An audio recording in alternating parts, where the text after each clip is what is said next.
Aloha. What better place than Marine Corps Base Hawaii to introduce the life story of a remarkable gentleman, Lieutenant General Bill Etnyre, United States Marine Corps, who's done it all, from Somalia to Korea, and from Japan, Quantico, 29 pounds, and so forth. God bless you, Bill. Thanks for a great story. Already. Bill, tell me, Bill, what is the title going to be on your new book? I believe, don't hold me to this, I believe I'm going to call it Sing the Songs That the Birdies Sing. Singing the song. I'm not going to hold you to that, believe me. Singing the. Yeah. I think you're setting me up here. Okay. Well, that was one of my father's favorite songs. He would go around, sing the song that the birdies sing. He did. Yep. Keep going. Cheap. How's it go? What's the chorus? That's all I know. Well, there may not be any more than that. That's all he ever sang. The birdies sing. So Courtney told me you started life at a very early age. I think was it Courtney said you started, was that in Maywood? Maywood, Illinois. I moved to Maywood, Illinois from Kansas City, Missouri, because my dad was transferred. He worked for the Pullman Company. Pullman Company, that's like the special local, the trains, Pullman cars. Yeah, most people, you say Pullman Company, they don't know what the blazes it is. They had the sleepers. Right. The sleepers all belonged to the Pullman Company. What do they call the black gentlemen that worked in those? They had a special title to them, stewards, I guess, or something. The dining room were stewards. Right. Then they had red caps. They call porters. Porters, that's right. Then they had red caps too, right? They carried the bags to the train. Red caps. And later they became sky caps. So you were born in Kansas City, Missouri, then? Born in Kansas City, Missouri, certainly. And your dad was moved to Maywood, Illinois in 1937. During the Depression. Deep in the Depression. That's why we moved early. Job with the Pullman Company for my father, but it had to operate out of Chicago. The job, that's where the major intersections of the trains, New York through Chicago, not Kansas City. So we went there, and I went into the second grade at Garfield School in Maywood, and went through 4 years of high school at Proviso High School when there was only one Proviso. Now they got East and West. Right. And after, did you go straight into the Corps after high school? No, I started college, University of Illinois. I had a friend in the Marine Reserve unit that was called to Busan Perimeter in Korea and was killed there. And after I went to his funeral, I could no longer go and sit in the college classroom without my parents' knowledge. I slipped away and enlisted in the Marine Corps. And yeah, you were over 18 then. Let's go back to high school for a minute. Did you do any sports in high school? Any special memories in high school? Oh, a lot of memories. Yes, sports. I was active in sports, track, swimming, baseball. Belonged to the ATA athletic company, athletic organization. Right. Independent of the high school, it was an organization I belonged to, and Academically, he did extremely well in both grade school and high school. What Brother, my younger brother, 18 months younger, named Tom, also, who did very poorly. Not because he didn't have the intelligence capability, but because he was not properly motivated. Tommy quit high school and followed me into the Marine Corps 2 years later. we did 2 years after you. So he did his 3-year enlistment. I had planned to do a 3-year enlistment, but then I got commissioned on the meritorious NCO program, Right. of which there were about 300 roughly who were commissioned. We're given temporary commissions. And as things worked out for me, I stayed in the Marine Corps because that temporary commission also got me transferred eventually to San Francisco in the 12th Reserve and Recruitment District. Right. And Treasure Island. Is that a Treasure Island or in the federal building? It was in Federal Building 100 Harrison Street. Right. And the reserve unit was over on Treasure Island. Right. Infantry unit, which moved down to San Bruno, and Tommy Prentice was the commander of Right. time before the last And he- time I saw him, as a matter of fact. He's the OPSO and the operation officer and the executive officer too.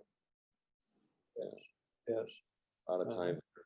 Now, let's go back to Maywood for a second. You must have had a girlfriend those days in high school, right? Not a serious one. I had, in 8th grade, I took Marion Gross to the movies for one matinee and walked her back home. That was the end of that date. I don't know if it was her or me, but it ended. Well, you have a name like Gross. You want to get married quick, right? Yes, yes. I didn't like her eyes. Did you really? Yeah, I didn't like. I thought her eyes bulged too much. Yeah. That's probably things she didn't like about me. Anyway, that was the one date. I had not in high school. I went out with several girls, but not really a serious girl. The first girl I got serious about was Penny Sue Phelps. I know. I'm aware of that. We'll get to that a little later. What you were in maybe when we had the ice cream carts there, the ice cream cart vending business, right? Yes, we lived in Maywood. We lived at 15th and Maywood Drive. And in the summertime, there was an ice cream route that came through there, a bicycle pedaled cart, sold popsicles, ice cream bars, and things like that, sometimes candy bars. I ran that for a couple of years with a girlfriend named Janice Malowski, who later on married a Marine. But anyway, I figured this operation that we used must have belonged to your operation there because of the time frame and everything. Sure. This was 44 through 49, Right. basically. Right. So let's go on from. We're going a little too fast here. I wanted to. You went to that boot camp in the West Coast, right? I went to when most people in Chicago were going to Paris Island, they got overloaded at Paris Island. So when I shipped on the 2nd of March of '51, they sent me to the recruit depot of San Diego. Where later on your son graduated. Here's a picture of me graduating from high school. Can you see that? Handsome guy. Yeah, I can see it fine. Some guy's going around the Marine Corps saying that Paris Island was the only boot camp. I don't know who it is, but so you went to MCR. Well, I did 3 years at Paris Island later as a major lieutenant colonel. So Parris Island was definitely a different environment, tougher physically and weather-wise, but San Diego was much crueler to the person because you'd go out on the drill field and drill and go out at night and you could see San Diego. In the back of Parris Island, all you could see was sand, police, and DIs. And the airplanes too. Airplanes taking off. Was your dad still when you were in the Marine Corps? Was your dad still working for Pullman? Beg pardon? I didn't hear that. Worked for Pullman when you were in the Marine Corps in high school. Your dad worked for Pullman. Well, I guess I did. Right out of boot camp, they held me. Everybody went home on leave, and they held me at the recruit depot because I was going to be sent to engineering school. And they couldn't send me out because there was a time frame that I had to arrive at engineering school. So they held me there at Parris Island. That was kind of troubling. Everyone else had left. Then when I did get my orders, I went up to Burbank, which is where they flew out. LAX didn't existed, but it wasn't the airport it became. A lot of the cross-country flights went out of Burbank. So I went up to Burbank and stood along the fence there waiting for my flight. And Gene Autry came out and got in his private aircraft. Right.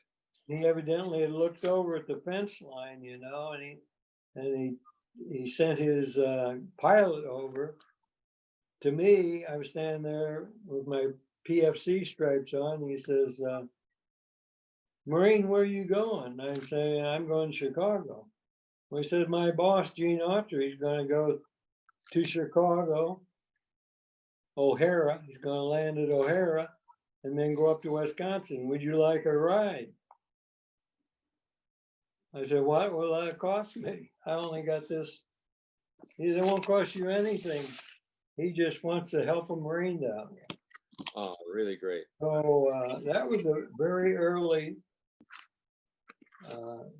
happening to me that said there was something to this Marine Corps uniform more than I was giving it credit. Amen. What year was that? Pardon? What year was that, your graduation from boot camp? It was 1951. Okay. In about October. Right. I bet you remember the date exactly, don't you? Yes, I do. I bet you remember the serial number too. It became a more popular date, October the 10th, because that's Penny Sue's birthday. Ah. See how these things tie together? Do you remember your serial number? 11206-703. My officer's serial number 060562. Then it became a Social Security number. Do you remember the name of your senior drill instructor? Your senior guy. Jimenez. Amazing Mexican fellow. That was his last. He was a great DI. Great DI. Is that grand? So Gene Autry gave you a ride to O'Hare Field? Yes. Neat.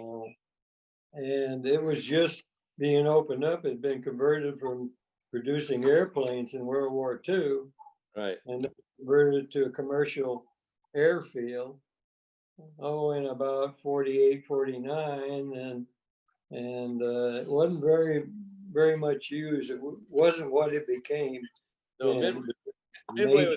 Midway was the big airport then. Yeah, that's right. It was bigger. Midway, right. And our propeller aircraft, O'Hare was called Orchard Field originally, and it was later became it was an Air Force for a while, Army Air Corps, right? Yeah, right. So that's why he landed there. Midway was too busy to land at. Sure. And how did you get to? Then you went to engineering school. How did I get there?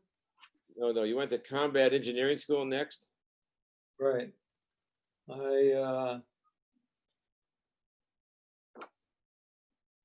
You test me. I flew. Right. That's it. Flew down and then took a bus to the school. Where was the school located? The Camp Lejeune. Okay. Okay, so you took a bus there. Wow. And then and what was next? What came next? School or Korea or what came next? Finished school. Finished 6th out of 26.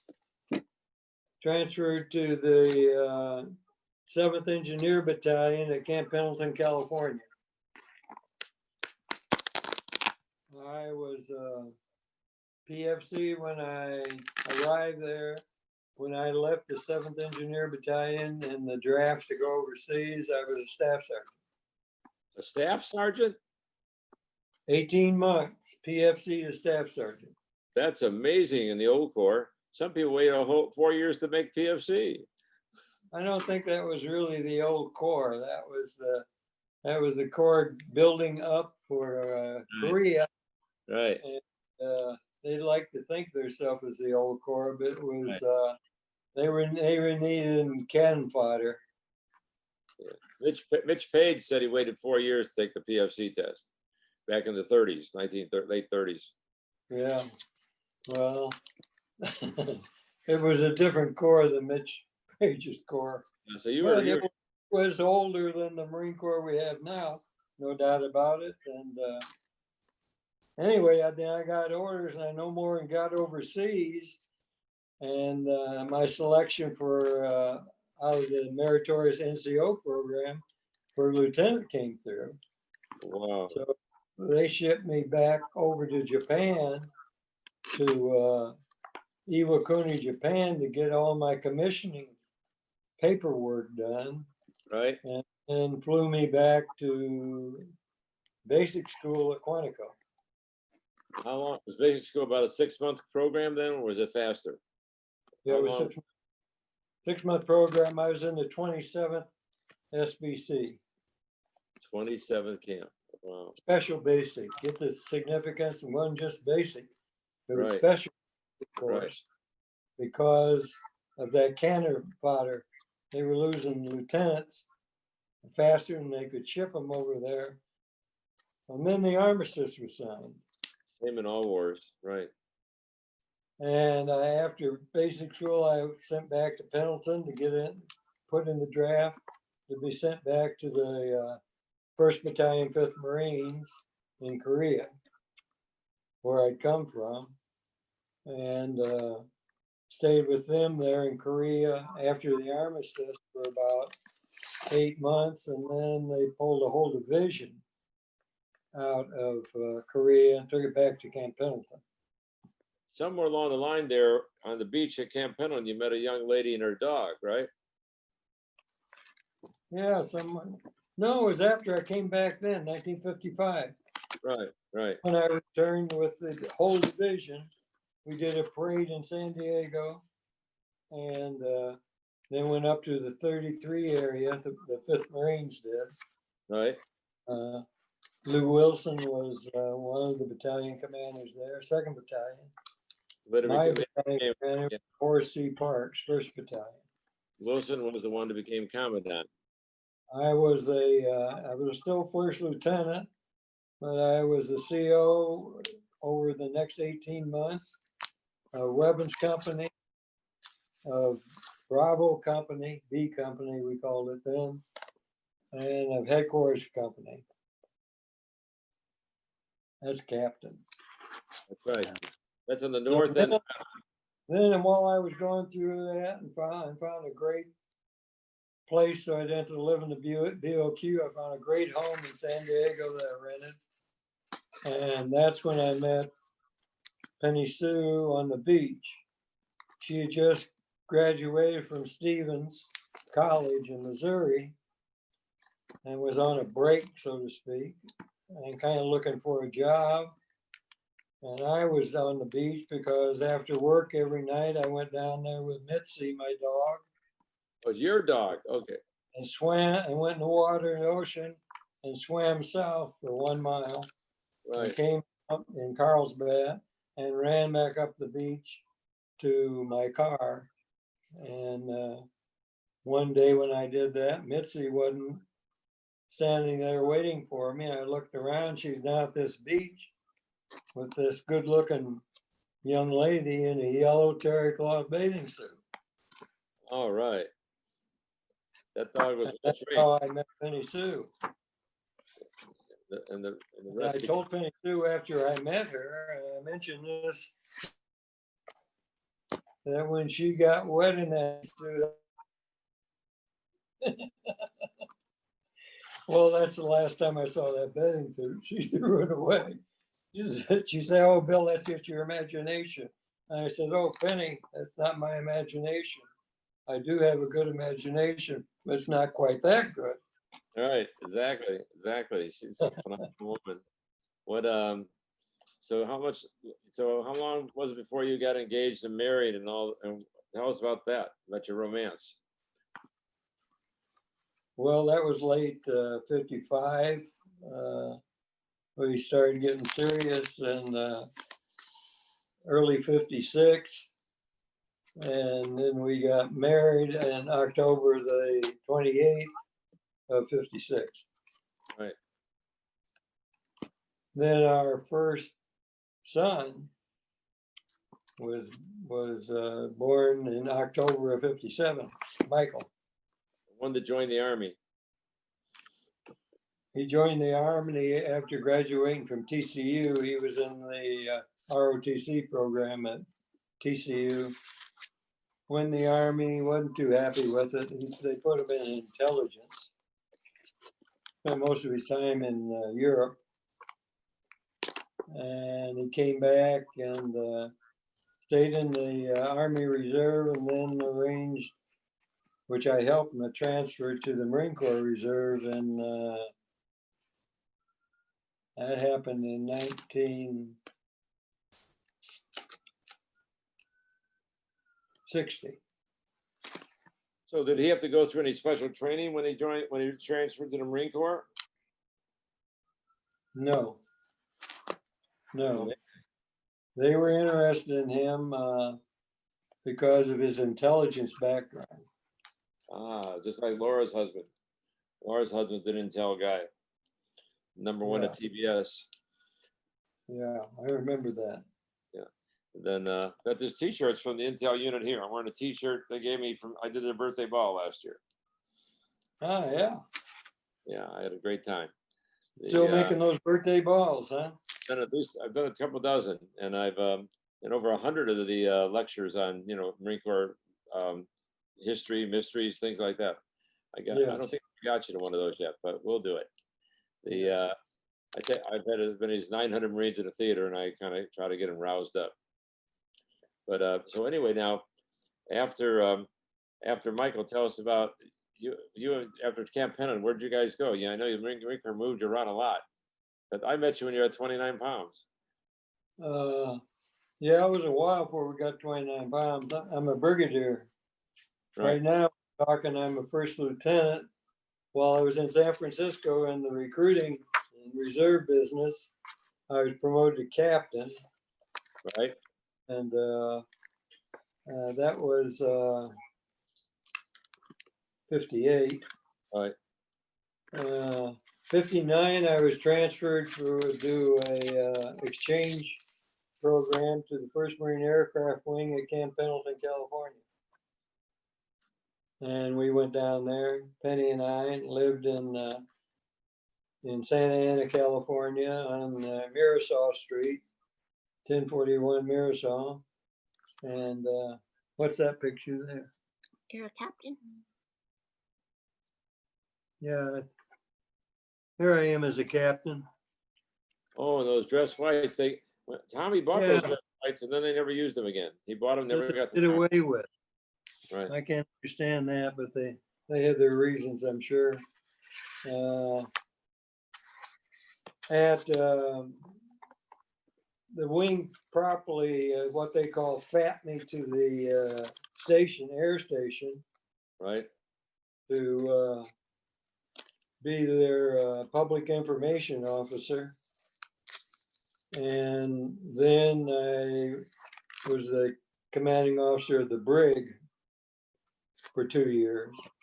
Where was this year? Where was This this is brig? Paris. This is at El Toro, California. Sure, Now they're still there. closed. In fact, I think Chuck Krulak's father's buried there. Brew Krulak's buried there. Could be. I thought he was buried in He's buried in Miramar. Maybe, Because the Marines gave up El Toro and moved to Miramar. You're right, because I went to the Miramar has a national cemetery. You're right. It is Miramar. Yeah. Yeah. Well, El Toro was quite a place, but it's all commercial stuff now, but they still have the airfield there. Right. And the reserve operations use it. I had a great time at the brig, running the brig. Had one prisoner escape from solitary confinement because he was smarter than the guards. He was in solitaire, which had electronic lock. He had the brains to go to the toilet and bring some wet toilet paper back with him and stick it in electronic lock. And when they shut it, it didn't lock. And while they're fiddling around with their coffee, he pushed the door open. He went out in the night and escaped. That was very trying for me. Say again? But that was very trying for me, that episode. Sure. It was on But your Penny watch. coming home from night school sees him on the road hitchhiking. Oh, really? The house, and she says, "Bill, you lost a prisoner early this morning while it was dark." "Yeah, well, I just saw him hitchhiking on 395. They didn't have an Interstate 15 then. And so I grabbed my 45, and Penny Sue came with me in the car. We got the next door neighbor to sit with Michael. We took off looking for this prisoner of mine on 395. Well, we never found him. It probably was good we never found him, but we never found him. But they did find him later. He was returned while I still was the CO of the brig. So where'd you go after El Toro? What was your next duty Yeah, station? after El Toro, I went for an unaccompanied tour. Penny went back to with her mom in Las Vegas. Her mother lived in Las Vegas.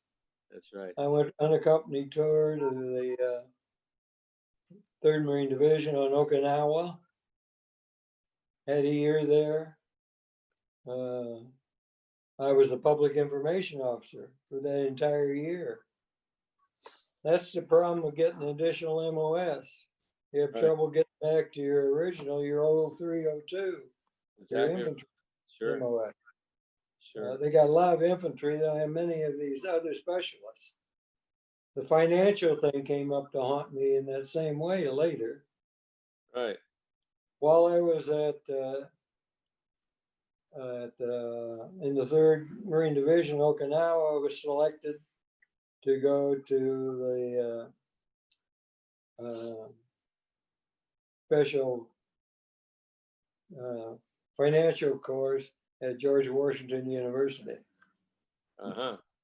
And so I came back in '64 and went to George Washington University for 18 months and got a master's degree in financial management. All right. And you were From there, I went to Headquarters Marine Corps and was worked for Jim Wright, who was the fiscal director of the Marine Corps, a legendary civilian fiscal director who had all the power. He also had all control of all the money in the Marine Corps. And I became, in effect, his aide, but they didn't have, civilians don't have aides. So I became his administrative assistant. Right.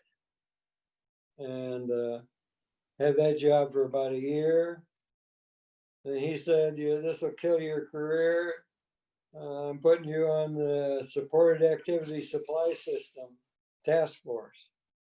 So I went over to the quartermaster really as the fiscal rep on the SASE task force.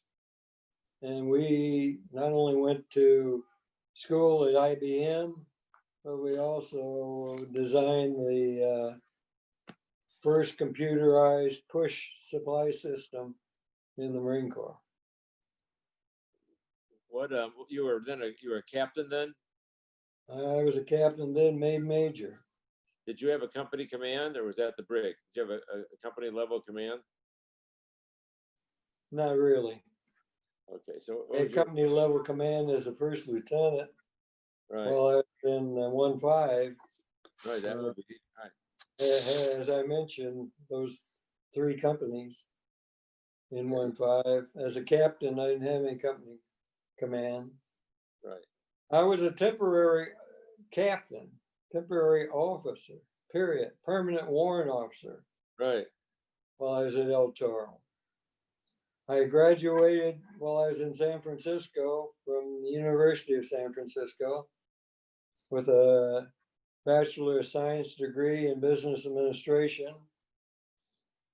When the Marine Corps got wind of that, they decided while I was El Toro that they were going to make me, integrate me as a Marine Corps regular officer, and they did so during that tour.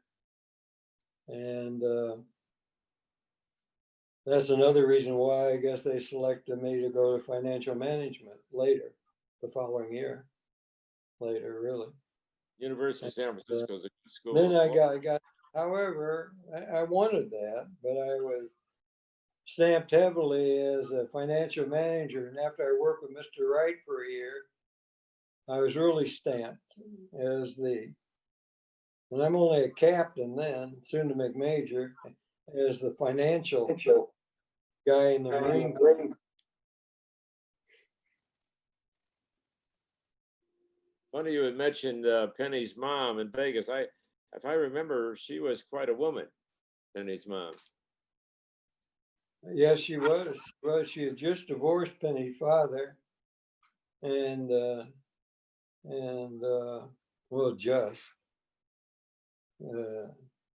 they were divorced when we were married. Right. And so now I'm talking now in a much advance of that period, they had been divorced. She was a Texas girl, as Penny was a Texas girl, and the eyes of Texas were always on her.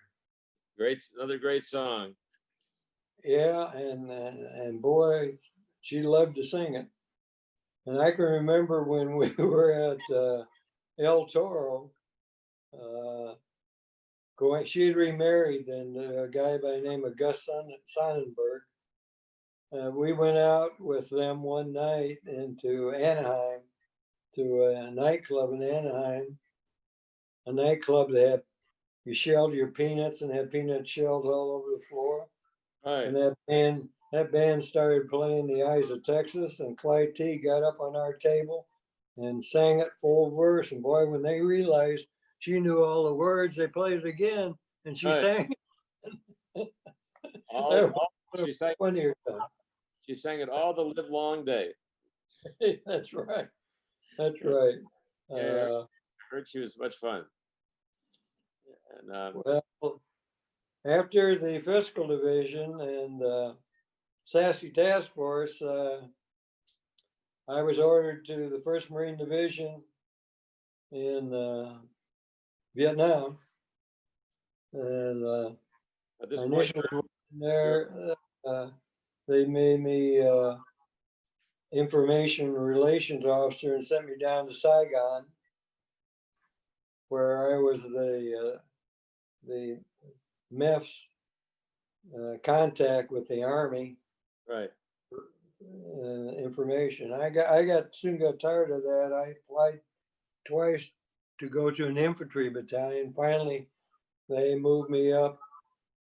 I'm now a major. They moved me up to the 1st Battalion, 3rd Marines, which was on the DMZ in Vietnam. And I spent the next 8 months in the 1st Battalion, 3rd Marines, first as the operations officer. And then when the EXO transferred back in a tour. I being the senior major, I was made the executive officer of the battalion, and I finished there. And we were pulled out of Vietnam at the end of that tour by President Nixon, Right. and returned to Camp Pendleton. Well, 1-3 is still headquartered here. Is headquartered here in Hawaii now.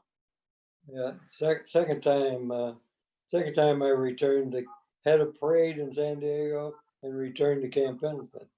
Once out of Korea and once out of Vietnam. Welcome home. Okay, so then you Yeah, came back to Camp as a major. Well, then I'm a major and I'm sent to out of Vietnam. I'm sent to Parris Island, South Carolina, Uh-huh.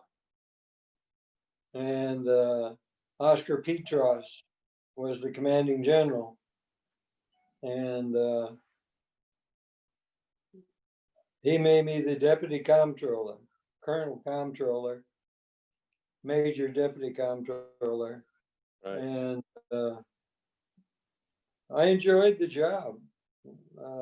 Tell you the truth, they were doing a lot of reorganizations. I got involved in it because of my training, SASE task force. I knew exactly what they had to do down in accounting and in the fiscal in the dispersing areas. So I was able to really get on top of that, which I got a lot of kudos, but I didn't get any infantry type.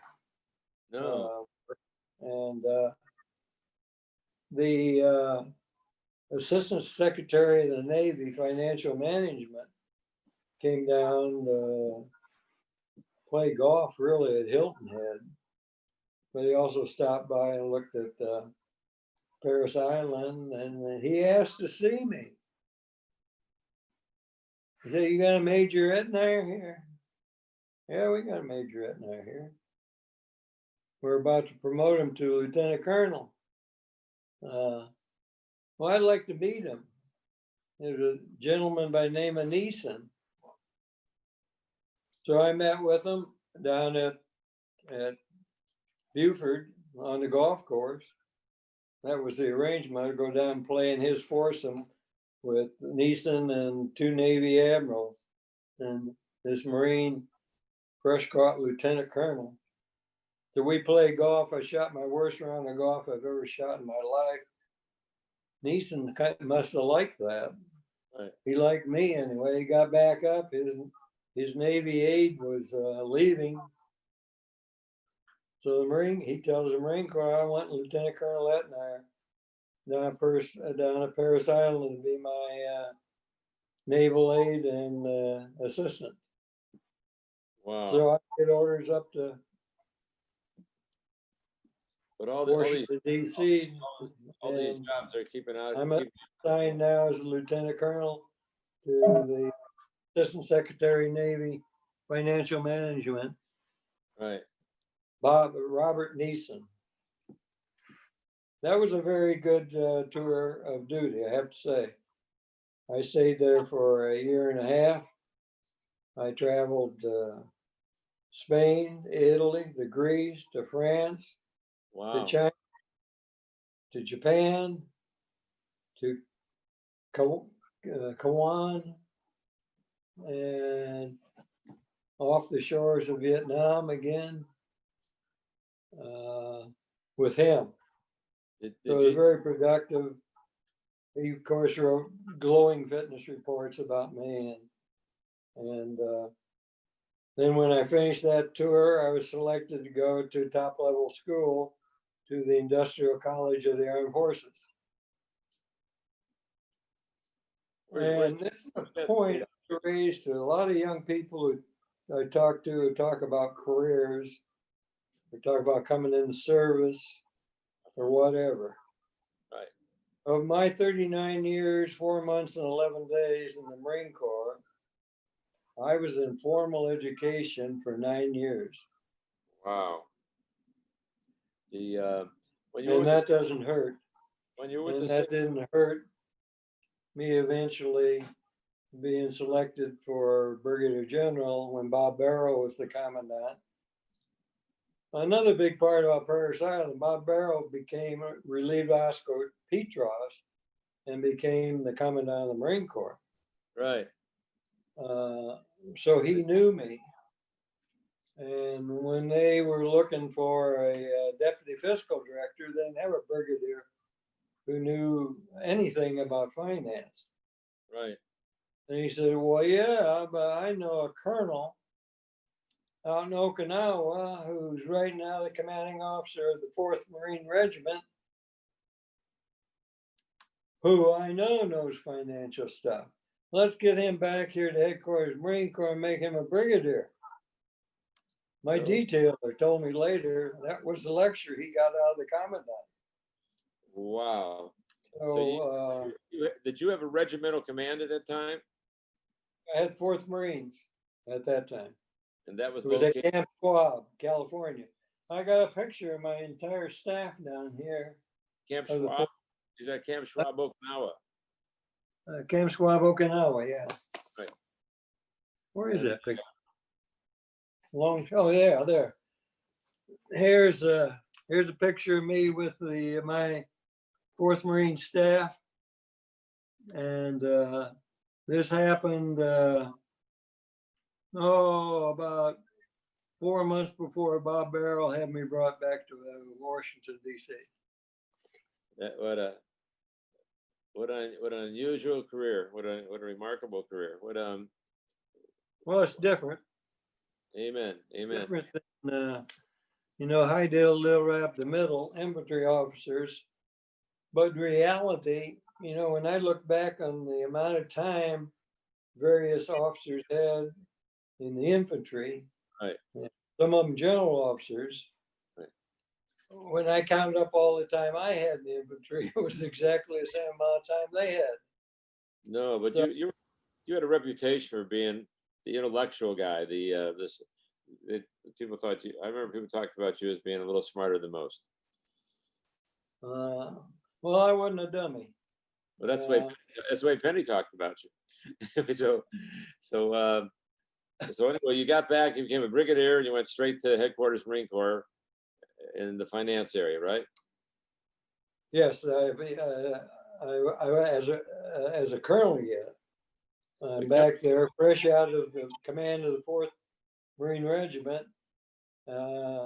Tom Comstock was the fiscal director. He'd relieved Jim Wright 10 years before.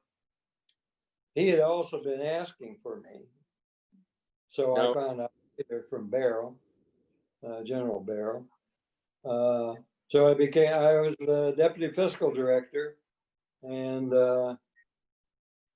so I was a primary Marine liaison to the Department of Defense and the Navy Department for financial, budget, any fiscal things. Tom Comstock knew it all, but he didn't like the mix. Right. So he'd send me all the time, which was great for me. I was comfortable. I knew what the hell was going on. My brain worked day and night, and it could work fast while I was sitting around tables with Cole and Powell and people like that. And it did work. And it got me back as a deputy fiscal director. Barrow said that wasn't enough. After I was there for a while and it squared away, in my mind, the fiscal division. He saw to it that I was given command of the 7th Marine Amphibious Brigade and 29 pounds. That's when I met you. That's right. Now tell me, Patrick. I think we asked this before. Tell me about the Suarez in San Francisco in the city hall, with live lions walking around and people swinging from the chandeliers and all that sort of thing. And you invited me up, and I accepted. And you also invited my drum and bugle corps. That was probably first invite, and I was second. But we had a great time, and then you and I have got together many times over the years since then. You were dancing at City Hall with Laura's mother. Yes, I was. She had a big green Christine, dress. right? Later on, Laura inherited that dress and wore it at her next party. I want to ask you, Bill, when you were a full colonel, what was the moment? Who called? And tell me the moment when you found out you were going to become a general.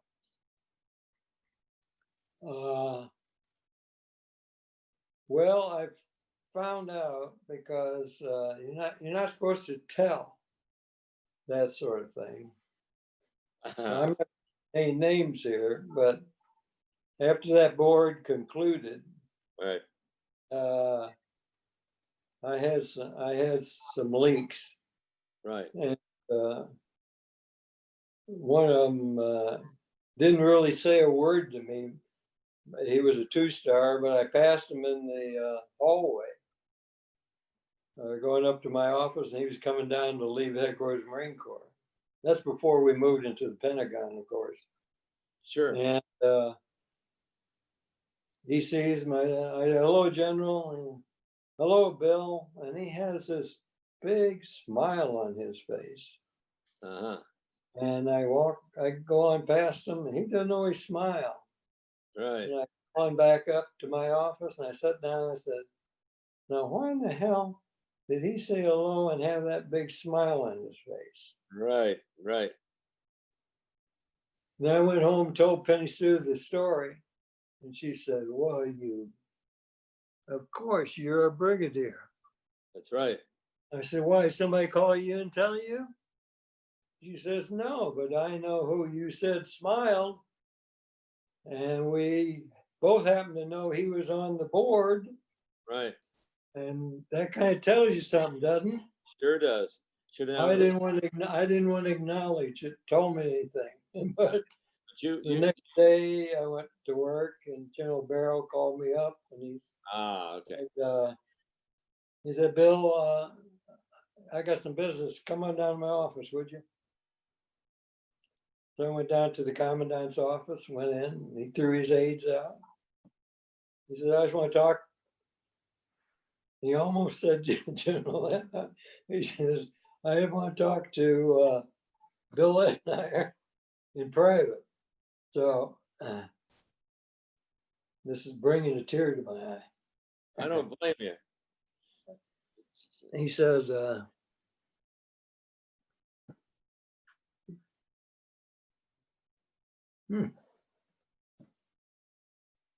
can't say it.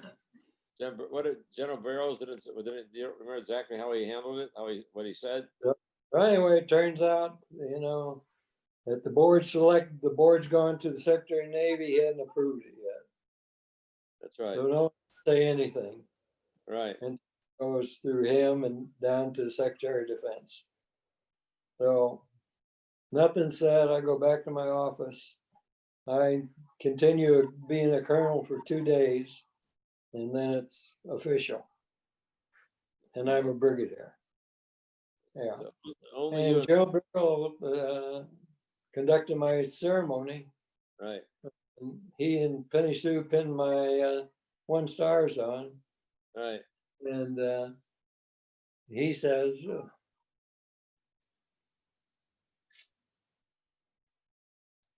special moment. yeah. Very special. Then after that, you shoved off for 29 pounds. After that, yes, he told me I was going to go there. I shoved off for 29 pounds. And great command. You had a really crummy house. The kids just love it. Got a crummy little old house. Right. It's just a set of quarters that converted for the brigadier. Had no steward, didn't rate a steward. As 7th Marine Amphibious Brigade, I had a steward. Right. But he didn't belong to the base side. Yeah, very complicated. Anyway, I used him as a steward for parties. I also used Courtney and Rob. They were 2 of I didn't use them. Penny, who did all the damn work, setting all this. And I tell you, we had to entertain at 29 pounds almost every week. There were foreign officers from everywhere wanted to see the live fire demonstration. and 29 pounds. I mean, they came from Colombia, South America, Brazil, Argentina, France, Italy, Spain, Portugal, Greece. I had visitors from everywhere, and they all wanted to see the live fire thing. So we did a lot of entertaining, and Penny was great. Penny was probably the best designer, homemaker I ever met. Oh yeah, she was terrific. She that home you had at the home you had Anyway, at, I stayed there for 2 years, and then the board met for 2 stars, and they picked 3 generals. I was not one of them. uh-huh. They had to have a supply officer. Bill Carson was one of them. He was a supply officer. And I got a phone call immediately. And don't take this too hard. As I'm wiping the tears out of my eyes. Sure. I said, okay, I won't take it too hard. He says, you'll be a major general in the next board. I guarantee you. And it wasn't General Barrow No. who was calling to tell me that. It was a 1-star brigadier. And I'd love to mention his name, but I don't think it'd be appropriate. Okay, I Can't mention he wears the Medal of Honor. He has the Medal of Honor Yeah. from So- Guam. From Guam. So anyway, I didn't let it affect my work. I am enjoying the hell out of what I was doing there. Penny says, Bill, we were worth a lot of money as a retired Marine Brigadier. Don't worry about it. Exactly right. I said, well, that's true. I'm not worried about it, but I'm hurt by it. And so after I got that phone call, I was a little less hurt, however. And I continued to have a great time there. And I think I did a fine job. P.X. Kelly and Bob Barrow think I did a fine job. Because he had relieved, at the tail end of this command, P.X. Kelly had relieved General Barrow. Right. Well, you were there. You even came out and rode a couple polo horses with me. Right. Yeah. Right. I came down there a couple of times. Went down there to play golf a couple of times. All right. Went down there as the DOD representative, so 1-star representing DOD, because I was the closest to Palm Springs. Right. And they were having an honorary dinner for Bob Hope. Right. Wasn't a dinner, it was a luncheon for Bob Hope. And you go down there and you represent Department of Defense, Brigadier Etnyre. And so I went down there, and when my turn came, Phyllis Dillard was the master of ceremonies for this affair.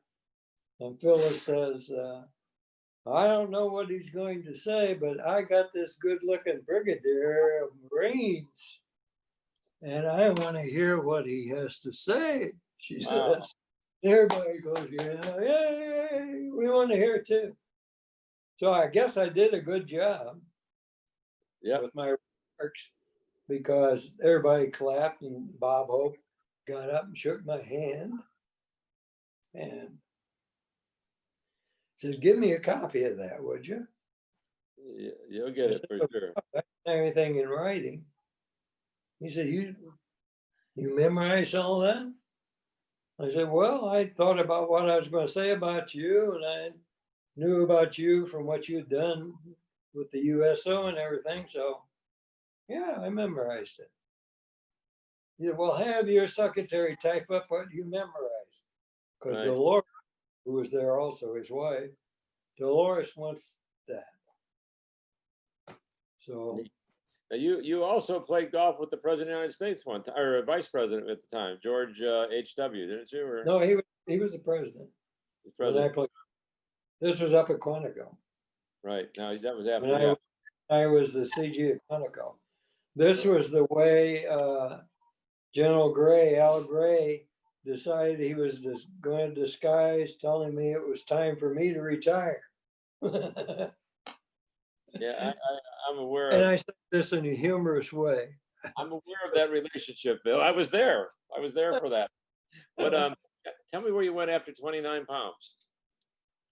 Well, after 29 pounds, I then the second time I got selected for Major General, and that's why they were so sure I was going to get selected the next year, because they figured I was the only guy who could do programs and review, P&R as we called it then. And so I became the director of programs and reports.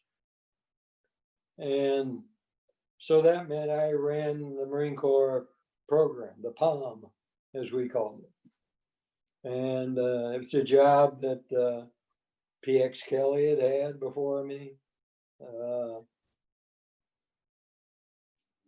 Several others who had been successful in selection. So I took that job, and I had that job for the next 3 years. I loved it. You were at Quantico or headquarters? It was the program, the budget, and the fiscal life of the Marine Corps. And I was successful in getting funds added to the Marine Corps budget. The M1 tank, funds to buy the M1 tank, funds to buy the AAV, were funds that were not in the original Marine Corps budget, but I was successful in getting the Department of Defense to move money around, move money in, so we could afford those things. So I was very, very proud of that tour of duty. And a lot of general officers watched me in that tour of duty. Competition after that tour of duty was for the commandant was Ernie Cook, 3-star manpower, and Al Gray, 3-star FMF Lant. And Al Gray won it. And Ernie Cook's retirement about a month later. Right. Not Ernie, but Joan Cook. Cheatham, not Cook. Excuse me. Yeah. Ernie Cheatham's wife, Joanne, Right. corners me at the reception after the retirement ceremony and said, Bill, do you know if Ernie became the commandant, you were going to be the chief of staff? I said, no, I didn't know until you just told me. She says, well, believe it. That's the way it was going to be. And that was kind of eye-opener. Al Gray takes over as commandant, and he corners me right away over at 8th and I, at an affair at 8th and I. He corners me right away, and he said, Bill, I'm going to make you a 3-star. Just gotta, which job you want, PP&R or Quantico? Uh-huh.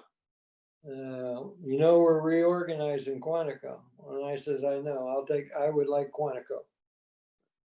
So that's what happened. I became the CG at Quantico and had a great time there. Penny had a great time there. Lived in quarters 1 there, which you know. Spectacular house. And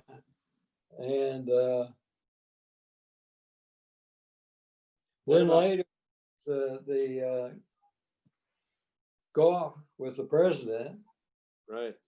came about. He came down very late in my. This was about mid year of 90, Right. 1990. So mind you, I've been retired 31 years. Oh, I was 20 years old when I came to the Marine Corps. I've been 51 years. I have not been in the Marine Corps. And 39, 4 months and 11 days I have. no. This epistle I'm working on is going to show that balance between the time I was in the Corps and the time after I left the Corps, although I never really felt I left the Corps. When I retired, I stayed very active, as you know. And Well, Bill, anyway, when the president came down to play golf, that was all was planned, really, was for him to play golf. Desert Storm was in the brew. I asked President Bush when he got off the aircraft, did he mind stopping by my professional school there? I have a lot of what we used to call senior school. And he said, no, I wouldn't mind at all. Let's do it. So we're all in our golf clothes. That was the orders, to be in golf clothes. So we stopped over there at where the school was, and we sent the word out ahead what was happening for security reasons. And General Bush went down in front of the class, gave him a pep talk, and they had the wives over there because he was coming. Bill, Also, take a flashback. Tell me about your time in Somalia. I went to Somalia when I had the 7th Marine Amphibious Brigade. That was a troubling time then. That would have been about 1984. We did a offload the maritime prepositioned ships in Somalia at Berbera, Somalia, which is a port built by the Russians. And we offloaded all the equipment on the prepositioned ships, took the weapons out to the range we had there, the live fire, see if they're working, checked out all the vehicles, maintenance on them and everything, put everything back aboard ship. It was an unusual time because Somalia, we'd been in the Soviet zone, had just left the Soviet zone and had become kind of our ally because other world events that had gone on at that time, nations flip-flopping and all that sort of thing. And Haile Selassie had been an enemy of Somalia. So when Haile Selassie was overthrown, and they reverted to socialism, Soviet domination, Somalia flipped over and became an ally. Well, they had an airfield which they couldn't run because they couldn't get any of the running lights to work. They had a water purification facility that wouldn't work. The Russians had built both of these facilities. The Russians left. No one knew how to run them. So I had my engineers in the 7th Marine Amphibious Brigade who were there for the exercise go to work on the airfield, getting the lights working and go to work on the water purification facility, got them both up and running. So by the time we were left, we were real heroes. Amen. Bill, let's go back to Quantico now. You want to chat about you had kind of a special retirement ceremony there. I remember you. I still remember your speech. Oh yeah, we had the normal on the My last day of active duty was 31 July, 1 August. We had the retirement ceremony. It wasn't hot as blazes as it usually is. It was moderately hot. We did it in the evening, and it was even cooler then. And General Gray presided, and we had a lot of visitors from the DOD and Navy Department, plus all my Right. Marine friends and everything, and a lot of civilian friends were there in attendance at that time. So we had quite a proper retirement affair, and What was the guy's name? Claude. Claude, the guy with the water Claude company. Wiltshire. Claude Wiltshire. Right. Water Yeah. tycoon. He passed away 3 years ago, unfortunately at 93. And Claude was a hell of a guy. Been a Marine in World War II, private. I Been think he private. took us all to the Globe and Laurel that week. You introduced me to the Globe and Laurel that week. Oh yeah, Rick Spooner and the Globe and Laurel, and we had many ceremonies at the Globe and Laurel. As a matter, Rick was really a great supporter, and he lost his wife while he was there, and he stayed true and faithful to the core and maintained the Globe and Laurel. Amen. One of my all-time favorite people. Yeah. Bill, talk about after that. You went to do I have it right? Delta Defense? Is that the name of the company? Delta Defense? Oh, then Delta Defense You started was it. Right? organized. I went to New York and lived pretty much for 3 months at the Army Navy Club in New York. No. That's in Washington. New York Athletic Club. Right. in Right. New York.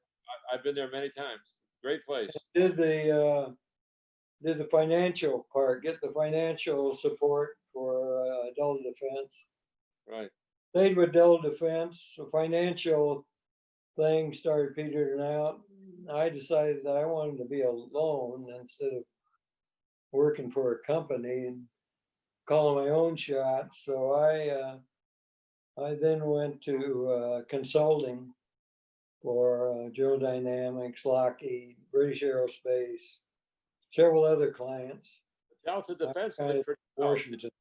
But before you did that, Delta Defense did pretty well. You based it right there near Crystal City, right? And you ran the company for a while. Yes, the Delta weapon system, armor penetrating without the size of armor penetrating ammunition at this thing, and also frangible ammunition, Right. which would replace leaded ammunition in certain circumstances, because a frangible bullet would not penetrate multiple surfaces. The frangible bullet would fray and come apart on the first surface, which meant maximum casualties for who you hit. Right. But less casualties for people around who you hit, who you very well would not want to be hit.